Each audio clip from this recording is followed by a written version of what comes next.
I'm glad I'm here and I'm glad you're here because the two things we're going to talk about today are my two favorites of the whole. Well, there's another one that's close, which we get to next week. Today we're going to talk about listening, and then we're going to talk about the kinds of games people play when they are trying to control the other person rather than connect with the other person. And that'll be called the drama triangle. So let's get started talking about listening. You know who Larry King is?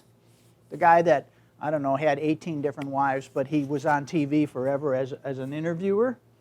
This is Larry King. I remind myself every morning, nothing I say this day will teach me anything. So if I'm going to learn, I must do it by listening.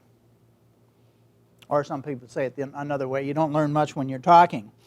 God gave each of us 2 ears, 1 mouth, because that was the proportion we were intended to use them. So that's another sort of quote about listening. The beginning of wisdom is silence. The second stage is listening. So you want to become a wise person? There's your ticket.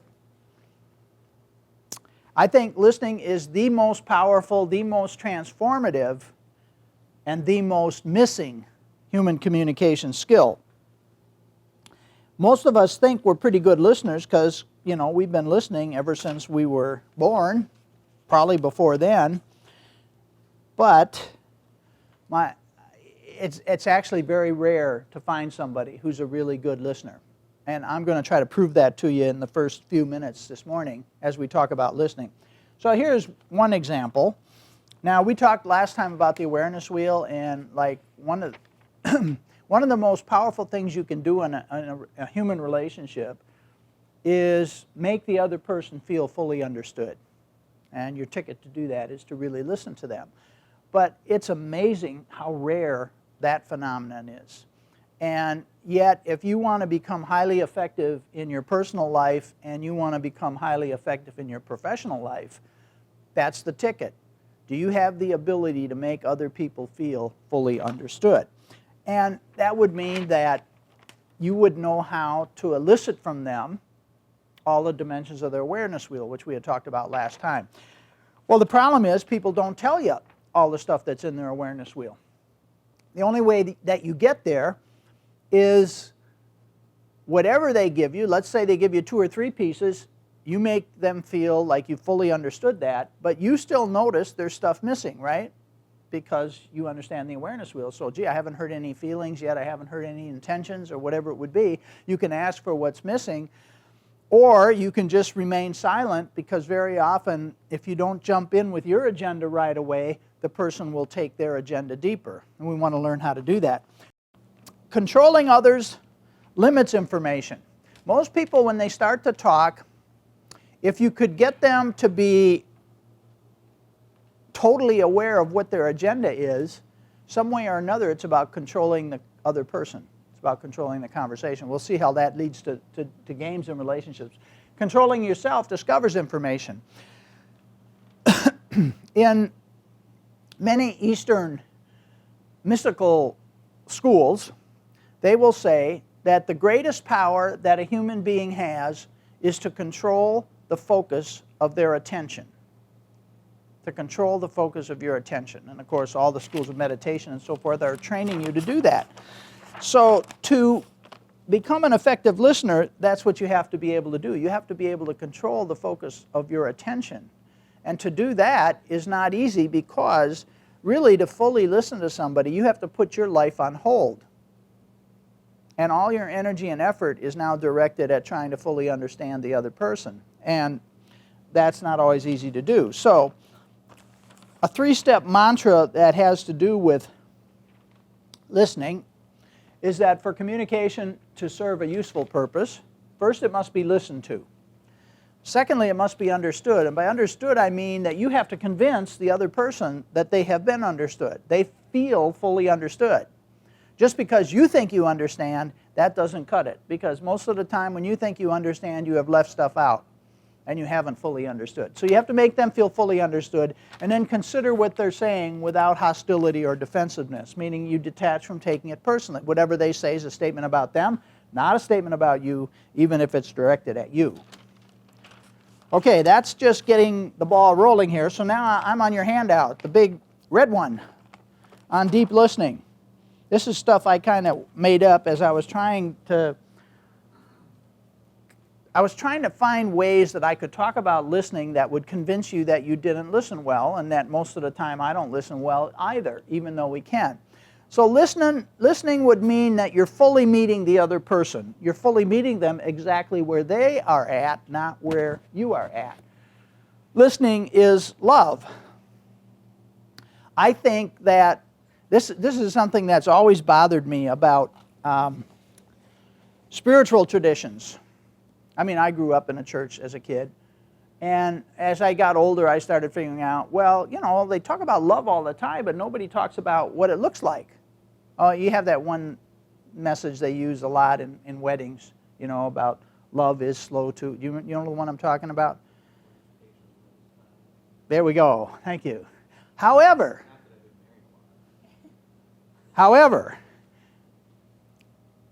I think that if you were going to operationalize love, the most powerful way to do it is that you would be really good at fully listening to the other person. That's how you tell somebody that their life is important to you, that you are interested in what's going on with them, that you care about them, and so forth. So I think listening is the tool, and you don't hear that talked about in very many spiritual traditions very well. But anyway, self-love then would be self-listening. Now, you're not going to be very good at listening to other people if you lead such a crazy life that you never listen to yourself. Because then parts of yourself are always trying to get recognized, and they keep jumping in while you're trying to listen to somebody. Have you ever noticed how that works? Like when you're listening, what are you really doing? What are some of the things we do? Well, we think about what we're going to say next. We think about how long is this conversation going to take. I got to get on to other things, and you've got all these other things in your life. We think about, well, do I agree with that? Or no, that's not right. And so we're judging whether we have an agreement with it or not, right?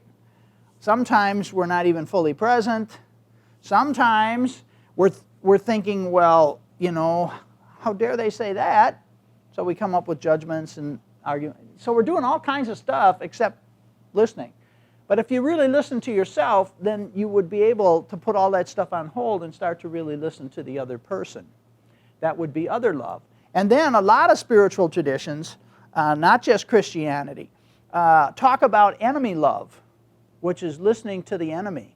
And the idea is if you fully listen to the enemy, they're no longer an enemy because you start to understand. So who were the two big proponents of this that were part of our recent history? You'd have to think of Mahatma Gandhi, and you'd have to think of Martin Luther King, who both talked a lot about enemy love, listening to the enemy. And then I would also put in Nelson Mandela. But, you know, these are like sort of rare people. And I don't know if they have ever really tried to teach people how to do that. I'm going to try to teach you this morning. So let's start about how to understand deep listening. Now, while I'm doing this, I want you to think about the people in your life that you care about. So could you pick out, I don't know, 2, 3, 4, 5 people that you would like them to know that you do really care about them, right? And then I'm going to ask you to take what we're going to talk about in terms of listening and to see whether you could get better at communicating to them that they are important to you in your life.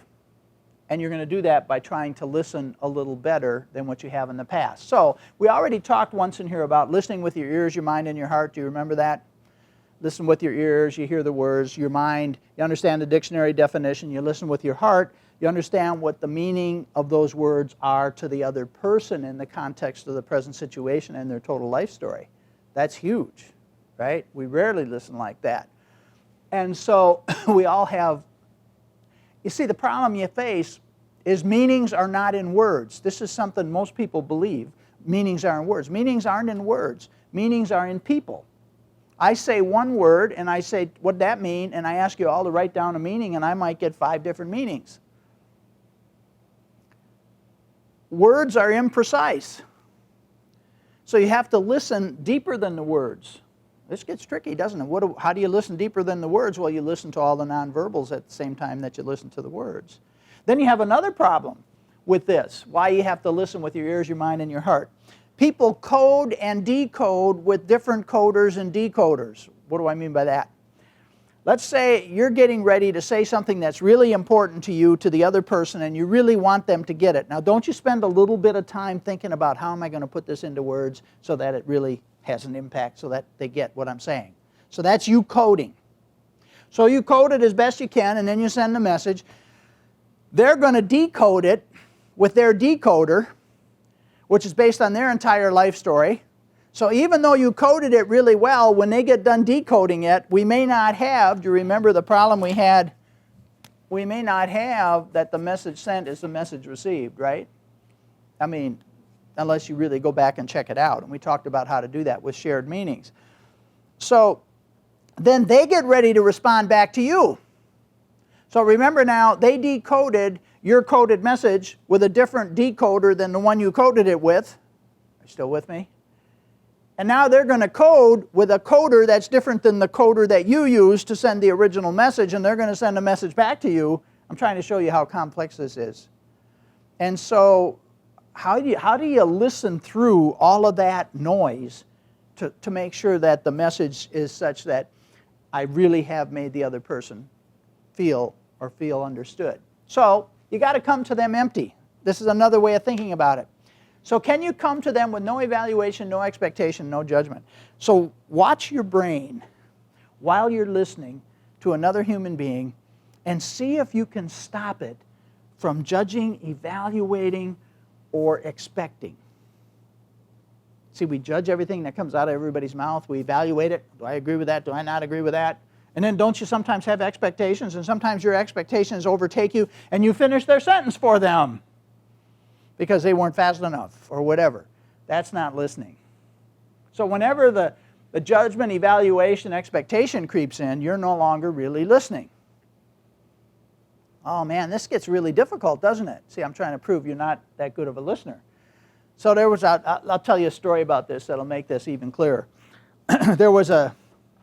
I'm making this up, but let's say there was a student at UW-Eau Claire who has decided to drop out of school because they're not learning anything that they think is relevant to life. And that's an argument maybe you can make about a lot of university courses. And they have been reading a lot in the area of philosophy and Buddhism and so forth, and they've particularly been reading the works of one monk who was a Zen Buddhist monk that lived in Japan. And that stuff was really speaking to this kid. This is really trying to understand life and what's important. So they said, I'm not going to waste my time doing this college thing. I'm going to go try to study with this guy. So they takes whatever little money he has left, and he gets a ticket over to Japan, and he looks him up in the phone book, and he calls the guy up. And the guy answers the phone, and he says, you know, look, I've read all your books, and it's the most powerful stuff that I've ever read, and it really speaks to me, and I want to become your student. And so the Zen Buddhist monk says, well, sure, come on over to the apartment. We'll talk about it. So the kid shows up at the apartment. Monk lets him in. Monk says, would you like a cup of tea? Kid says, oh, that'd be great. So the monk goes over, and he's messing around fixing the tea, and he hands the kid a cup. Kid's holding a cup. The monk starts pouring the tea. He pours, the cup's full. The monk goes right on pouring. Tea's running all over both sides. The kid pulls the cup away and says, hey, you're spilling tea all over the floor. The Zen Buddhist monk says, yes, I know. I'm trying to show you why I cannot take you as a student. The kid has no clue what he's talking about, so he has to explain it. He says, you know, you have come to me full. You have come to me thinking you know, and when you think you know something, you can't learn anything. See, he'd read all the books, and he'd already made up his mind about what everything was, and the monk realized. Now, they often, in Zen Buddhist traditions, when you're being trained by a mentor, they try to get you to empty yourself. Okay, so how would you do that? Now it's the end of the busy day, you've had a really difficult, stressful day, and now you're just wanting to get home, and you hope that there's somebody at home that cares about you, and you hope that you care about them, and now you'd like to really listen to them. But guess what? All that stuff that's been going through your mind all day and that's happened to you today, you got to empty that. You can't bring that to the table with you if you're really going to listen to the other person. This is how challenging this is. I mean, one of the saddest stories is there are families who are very, very disciplined about, okay, we all have busy lives, but we're going to have dinner together every night, no matter what. It's a family rule. And that's where we're going to check into each other's lives. And what happens is you got mom, dad, son, daughter, they all show up at the dinner table, but everybody is so full, nobody is able to do this.